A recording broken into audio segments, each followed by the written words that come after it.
Revelation 1432. From the 23rd of May 1940.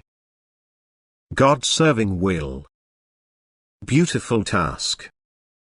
It is an incomparably beautiful task that man sets for himself if he wants to serve God.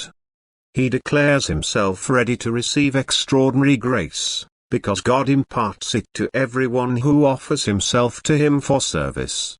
He needs this extraordinary strength for his work on earth. He must conquer all resistances, he must assert himself against all opposing views, he must be able to refute everything intellectually and thus train his mind to be able to represent what his heart has received as truth and now wants to pass on. He must have a great love for his fellow human beings in order to be able to help them in their spiritual distress. Furthermore, he must devote his earthly life exclusively to spiritual work, once the thought of helping souls has come alive in him.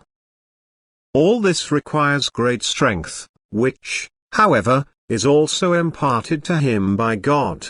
A clear, rightly guided thought-bearer must stand up against the confused mental state of the people, and this one must do the laborious work to change the train of thought of the fellow men, and thus do the preparatory work which facilitates the work of the beings on the other side, to then influence the people mentally.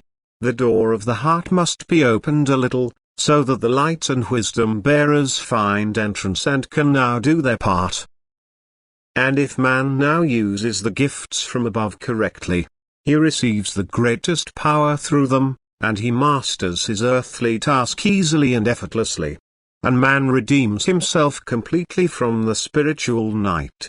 He will be able to think brightly and clearly, he will offer resistance to all objections raised by the ignorant side, because he will always recognize the erring people, whose train of thought could not yet be guided properly, because his nature and their will rejected every truthful instruction. It is understandable that every spiritual direction lacking divine influence must be wrong. Because if the spiritual beings standing in knowledge cannot be active, the way is free for the erring spiritual beings who steer the thinking of man on an erroneous course. And the consequence is that they lack all knowledge, but they also do not desire such, and it therefore cannot be offered to them. If the knowing man takes care of such souls and tries to direct their thinking to certain problems which arouse their interest, then this knowing man opens the chamber door of the heart, and a ray of light penetrates through it into the previous darkness. This ray of light can cause a great change.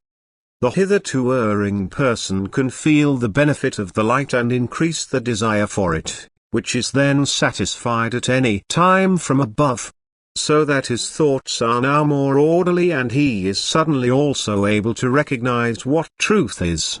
For his part, he has now established the connection with the spiritual world. The man, who willingly offered himself to the Lord for service, has fulfilled the task on an erring soul for his and his fellow man's blessing. Amen.